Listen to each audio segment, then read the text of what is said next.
Thank you so much for joining. It is exciting to have you here. Um, I'm excited to share with you a short update. Next week, when we'll be talking, I'll be in Vegas for the book conference, Author Nation and Reader Nation. It's an exciting event for me to attend. 2 years ago, I attended the event, and it was one of the reasons why I decided to move to the United States. And right now, I'm excited again about the same event. And I hope that from year to year, there is gradual growth. 2 years ago, I did not have the Kirk book. I did not have The Boy Under the Floorboards. I did not have Under the Floorboards in its current state, but in its old state. So there's been some growth. There's been some growth. And I hope that next year there'll be even more books. I'm seeing myself with a big table, signing books, selling books, books in a variety of forms. I hope to have by next year, same time, the um, Maria's book out, Love in Berlin out, War Sisters out, uh, David and Jonathan out, and quite a few others. Um, the teams have been doing really great. It's been nice to see that people are engaged and understanding the process of writing an outline. Sometimes, Destiny would remember, it can take months, if not years, for an outline to be fully fledged before you're able to write the book. The good thing is that let me give you the example. The Boy Under the Floorboards. Uh, we were working on the outline more and more and more with the beats. Once the beats were done, the actual writing was quick. It's the beats and the outline that took a long time. And I think that that's also what's happening right now with the few manuscripts that we're working on. We are trying to create the best books that we can. We're trying to touch every reader. I'm really trying to emulate Christine Hanna with like action-packed scenes one after the other and to really give an incredible experience to the reader. I'm thinking of it already as the script, already as the movie, as the TV series. Last week, I read a Christine Hanna book, and it was very inspiring. Firefly Lane, the second book, and I cried, and it was just such a great testimony to the power of books. Um, I will also tell you that in the other group that we meet on Tuesdays, there has been the mention of a book that Yasmin, one of the participants there, liked, and that is called Legend Born. And Legend Born is a series by Tracy Dion, and it's a young adult.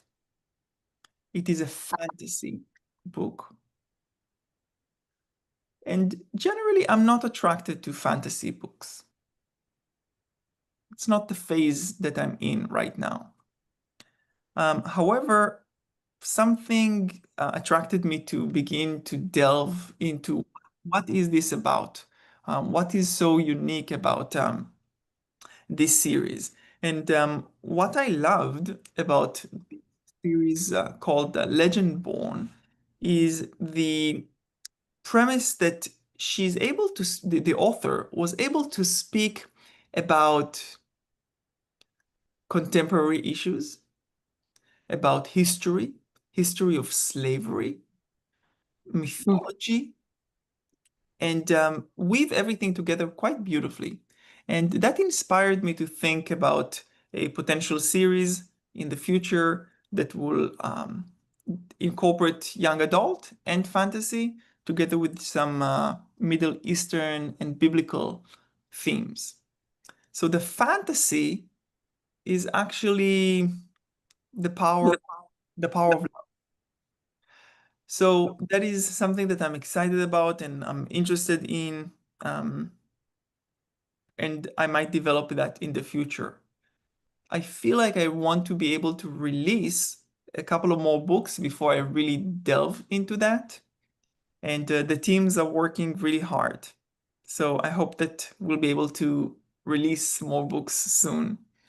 JKP, John Keys Publishing, is getting formed every week.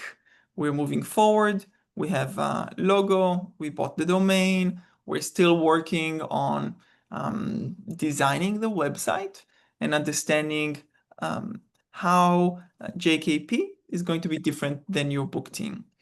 Essentially, it's very clear. JKP is about John Keys and her books, and your book team is about people's books. But there is also going to be like quite a few changes when it comes to the way that we operate. We are learning a tool called ClickUp and trying to create that as a great basis for good for really good project management. So that is, the basis of a short summary from me as to how I'm doing. I'd love to answer your questions and hear how you're doing. Barbara, Destiny, Chris. Um, yeah, yeah. Well, how I am. Water bottle.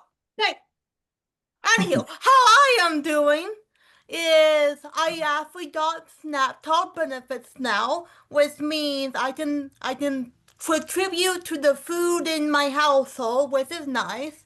I also got myself some Oreos, cause Oreos, I love Oreos, Oh, and I full on finished. So remember how I was doing a medium swap intervals tough? Tom, I finished it, and I finished it at 40,000 words. oh my God, 40K, something like 2 months. that's huge, 40,000. I know. I was just like, wait, what did I do? Wow. Oh, that's great. Well done. Well done. Thank you, Destiny, and also well done for contributing in the household. I love that. Um, and congratulations. That's great. Barbara, how have you been? Good. I've condensed my chapters. I'm only picking the ones that are very relevant and going from there. Um, I've got a design for my cover that I'm consulting with someone. And yeah, I lost my best friends next door, my neighbors that Roy and I had when we were in Pecan, and they moved here.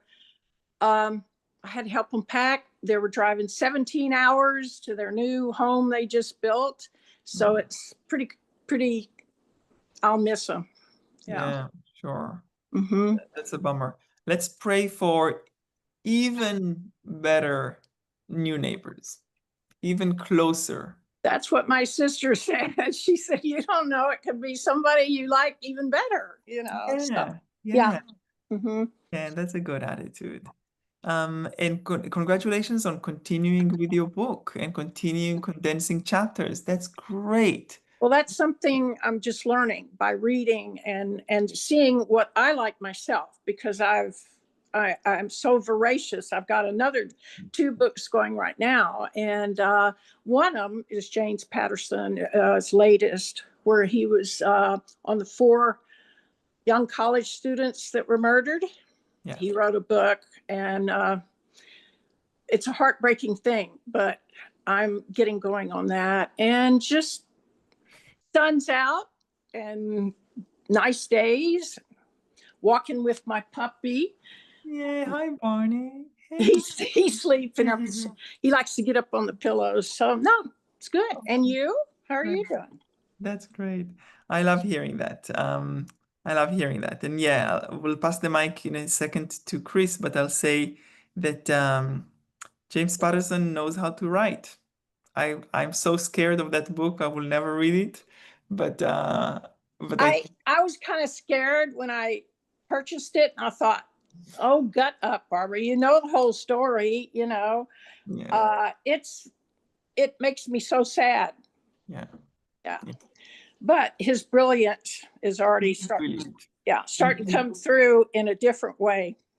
You know, and what I appreciate is like he's unafraid of writing suspense in fiction, unafraid of writing suspense in nonfiction, Yeah. unafraid of writing children's books, unafraid of writing romance, unafraid, unafraid, unafraid, unafraid, unafraid, unafraid, Well, I unafraid. read where he had sold 45 million.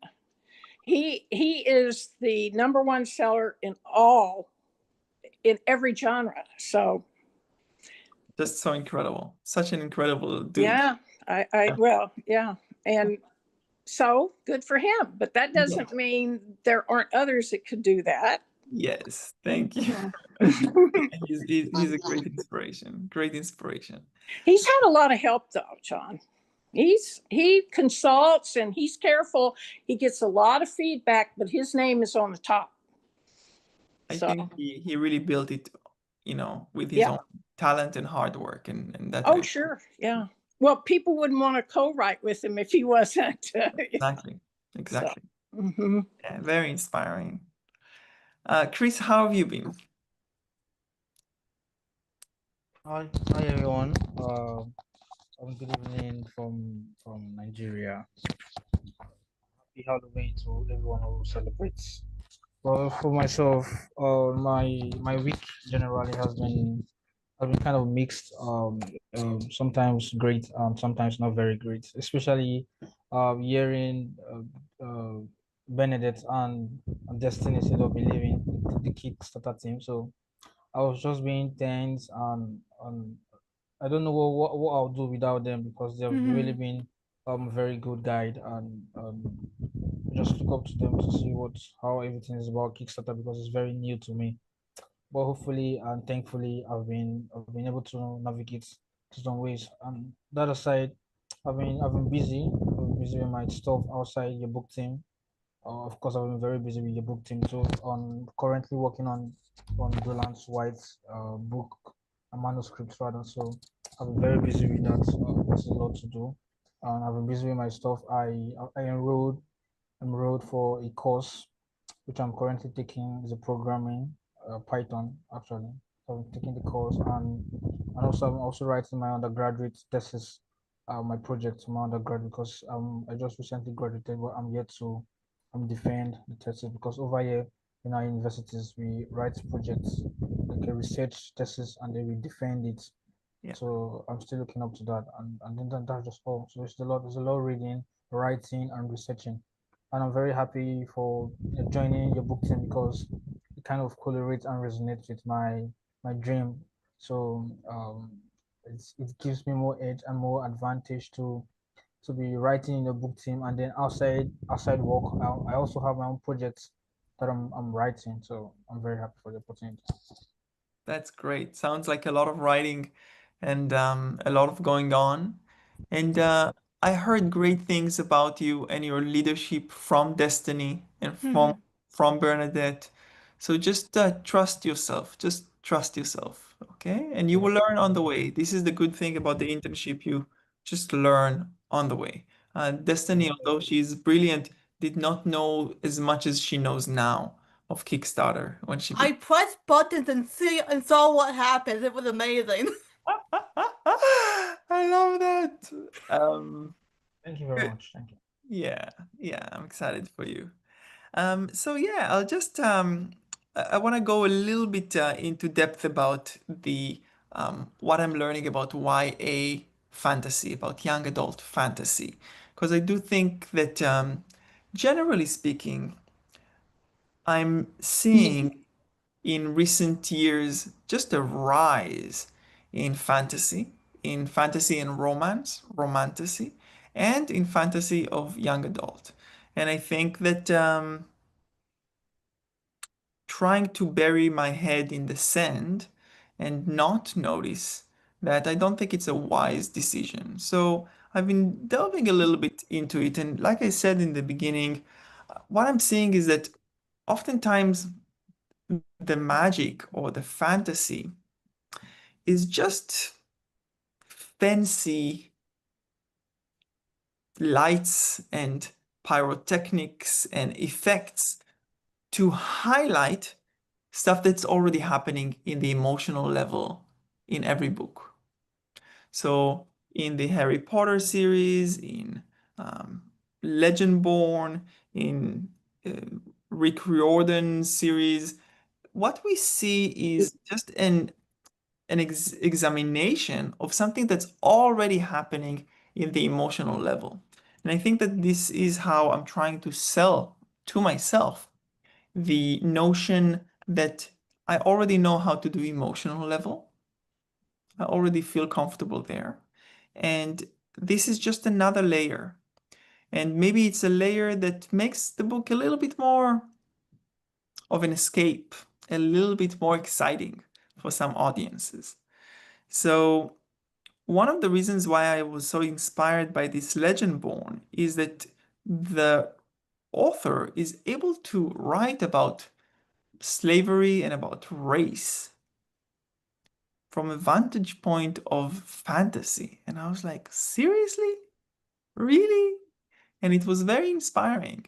And this makes me want to write about the Bible from a standpoint of fantasy.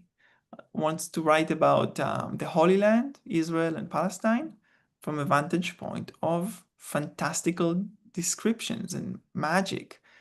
Very interesting. I am noticing that my head is all wrapped in it and is very excited about it. The last series that I was um, interested in and is now underway is the David and Jonathan erotica series, which you guys have been so kind to support. And that's underway. I'm trying to delegate the development of it.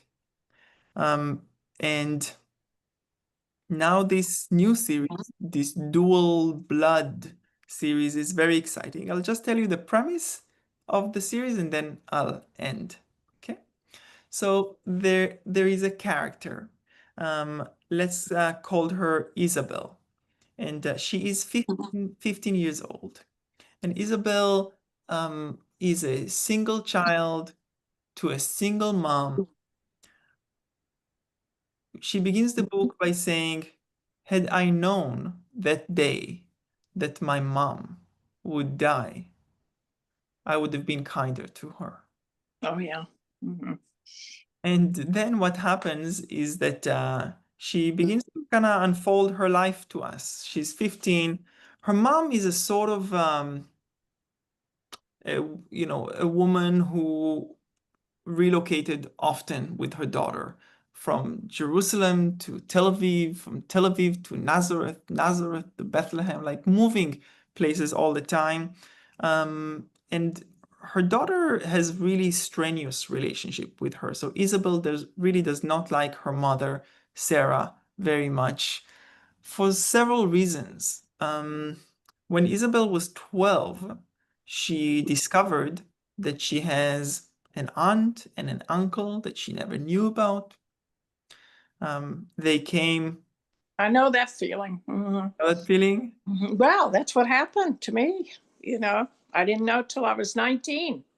So the feeling of being of secrets hidden. My mother and I, she never would tell me the truth, and she never did. But her other relatives knew everything and knew him and knew Ari. So they did share all that with me. And that's on my mind as something to write about, because I'm sure a lot of adoptees don't know. They don't know. And see, my siblings, they're all theirs. My mother and father. I'm the only and it's caused dissident, because they're all full blood. And my God, here in Texas, your full blood is a big deal. So I know how that feels. It's not a good feeling. And I had just had my oldest son. So it was like, oh my God. And she never did tell me everything, never did. But I went to see him. He told me everything. He didn't try to cover up. He told me she was beautiful and wonderful, but he knew she would not make a good doctor's wife. But look at me. I ended up with a doctor. And Yes, she exactly. and she was pea green over that, John. She hated that. Oh, no, we were in competition from the time I was 5, 6, 7 years old. Women and their mothers. That's something else. Yeah, I have to tell that story. You didn't even know that story. Yeah, you should. Mhm. You should tell it. Yeah, it's going to be easy to tell now that I have all the pieces. But yeah, I know how that feels. You feel like you don't belong there. You don't know. I mean, at least he took me in and told me everything. He could have rejected that. I just showed up at his, and he said, God, you look like your mother. And so I knew who you were. That's what he told me. He came to see me one time when I was 5, and the father that raised me called him and said, if you ever come on my property again, or you come to see her, that'll be the last thing you do, ever. And so he never came back. Yeah. Funny stuff, John. Funny, strange. So that'll be my next. And then I have a third thing that's, Yes, get going. yes, Get yeah. going. I love it. I'm going to keep going now. I mean, I've been reading my whole life. Now I need to be writing, so. I love that. I love that. Um, yeah, I think that you're spot on, Barbara. This is, there's a difficult relationship with her mom. Her Yeah. mom has been hiding things from her. Um, she does not know who her father is. Her mother never said a word. Once in a while, she would like see her mother crying and like writing letters, but like locking those letters in a box inside the safe. So, and her mom, everyone kind of likes her in the beginning, and then she grows enemies because Oh, she's a truth teller and a healer, but also very soon people begin to dislike her because she kind of rattled. doesn't tell the truth, and she's evasive. You know, my Yeah. sister gave me my adoption papers. She had given them to her. My birth certificate, my adoption paper. She gave them to the sister next to me, and she finally let me have them when our mother was dying. So I'm telling you, John, that makes you question just about everything in your life. You know, uh, I didn't know people who were adopted. I didn't know it. I mean, and I now know how that feels. You don't. It's a. It's a. It's upsetting forever and ever. Yeah, probably I right. No wonder people want to find their birth parents. No wonder. That's going to be what I'm talking about, finding your birth parents. And now I've talked to some adoptees, and they're always looking. But now with DNA, they can find them. Yeah, it's exciting. And they don't want to be found. Yeah. So anyway, I think that'll make a good book. Yeah. So Isabel did not know that her mother was going to get killed. Her mother was this sort of a hippie peace activist, Yeah. going and arguing with soldiers and settlers. Um, and then she got pushed and fell and died that same day. Oh, So Isabel is now 15, with that's an not age, isn't it? not Yeah, knowing not 15. knowing much about her mother's family. Yeah. And her mom had some siblings that Isabel didn't know about. and had some friends that Isabel did know about but didn't like, friends from the hippie kind of peace circles. Yeah. Um, and to the Shiva, to the wake ceremony of 7 days, um, all of a sudden she sees an aunt coming and an uncle, and the aunt is now the basically she has the power of attorney over her Oh, as a minor. oh, And she moves in with her aunt, and her aunt is really sweet. And all of a sudden has these nephews and nieces and cousins and like everything that she didn't have before, which is exciting. But also, her aunt is hiding some things from her always. Yes. about um, about her background, and also about the relationship, about what was it that created that estrangement between the aunt and Isabel's mother, Sarah. There are two love interests. One of them is a Palestinian Arab, and the other is a Jewish Israeli. And, Ooh, uh, yeah. and, Okay. and it's quite That interesting. sounds good. Yeah. Hmm. Yeah, and throughout the book and throughout the series, we'll find out more about a lot of secrets and a lot of tension. The secrets. That's the thing, John. The secrets. Remember the And books, The and Secret, and all of and them. we'll also find out about actual. Um, we'll also find out about magic, and her mother was this sort of a witch. Oh, Was a healer, but also, she had some powers. And some of the hippie friends want to take Isabel to the same kind of circles oh.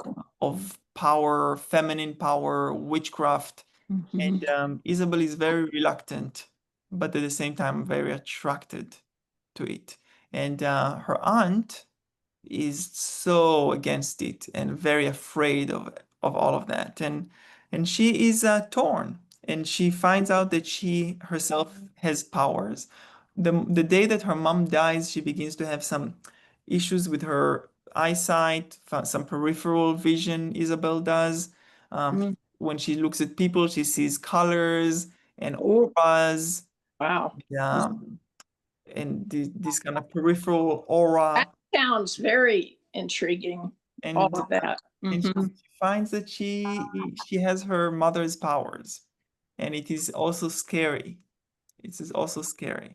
So this is where the fantasy and the magic come into play. Yeah.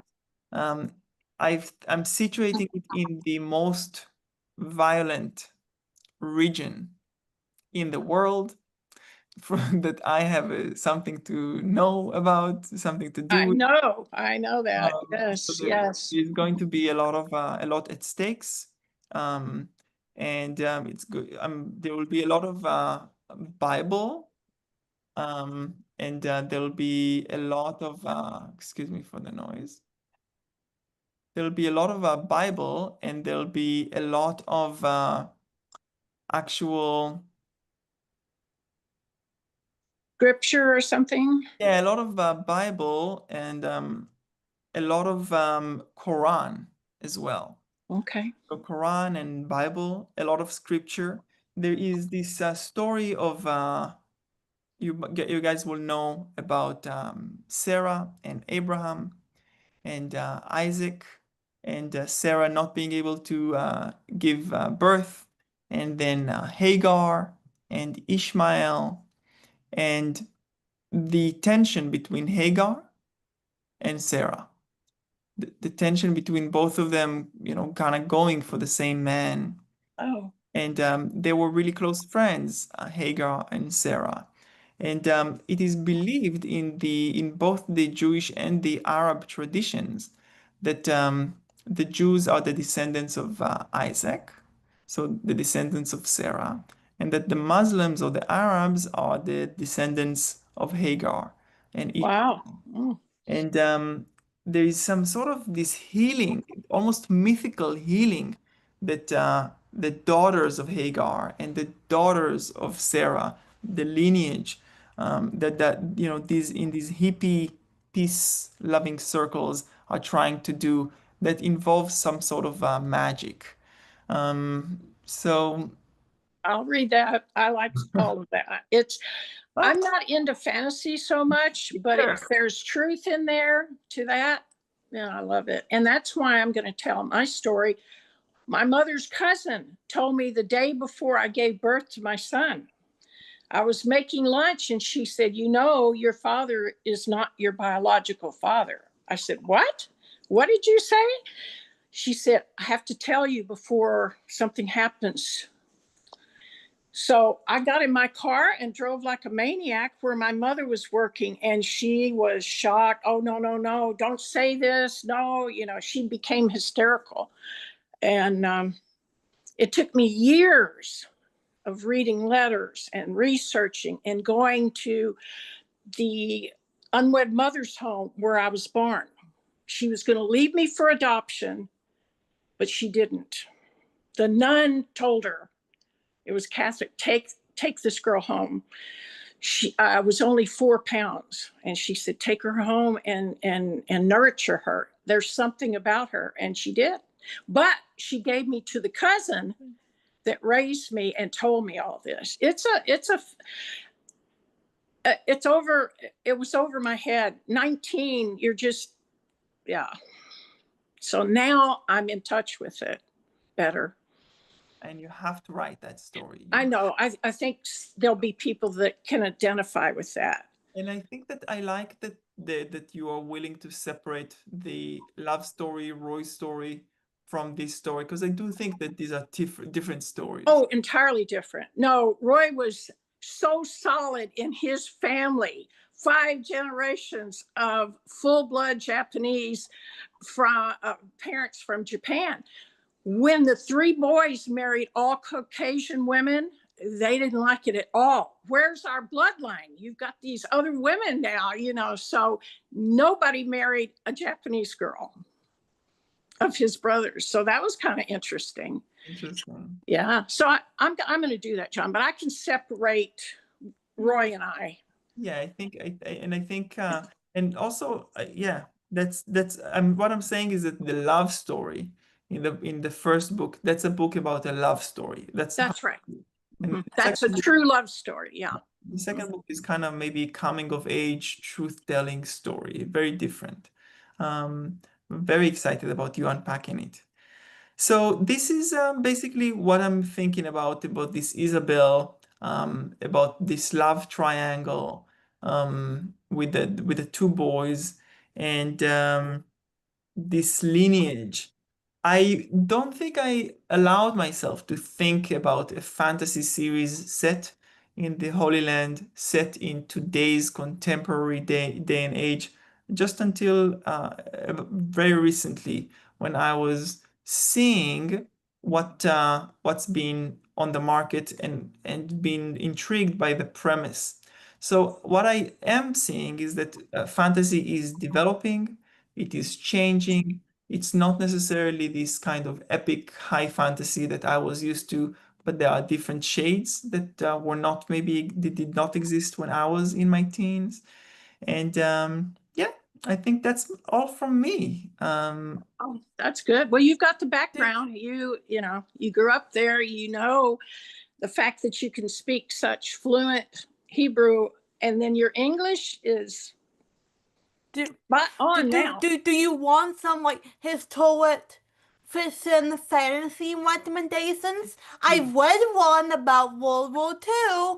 The what if America didn't come in and Germany took over all Europe, and there was this girl who then fucking saved us, and it's fucking amazing. And yes, I swear when I'm excited, would you like me to give you some recommendations? Apart from that series, I love that series. You can send me on Slack. I would love to see. I would love to check it out. Yeah, very much so. Any other comment as we begin to conclude? I have another meeting and I need to also pack today, which is exciting. and daunting at the same time, and it's Halloween. So quite exciting. I hope that you guys will be trick-or-treating and that you will enjoy today as much as possible. And that we'll have a great, great weekend. So good to see you. We'll meet next week, same place, same time. I'm so appreciative of you guys coming and I need to privately ask you one thing. I'm staying, but Okay, looking- just one. yes. Destiny, thank you so much for being here. Chris, thank you so much for being here. And for those of you who watched this, thank you so much. I appreciate you. Thank you for supporting myself and my work, and have a great weekend. Bye, y'all. Bye.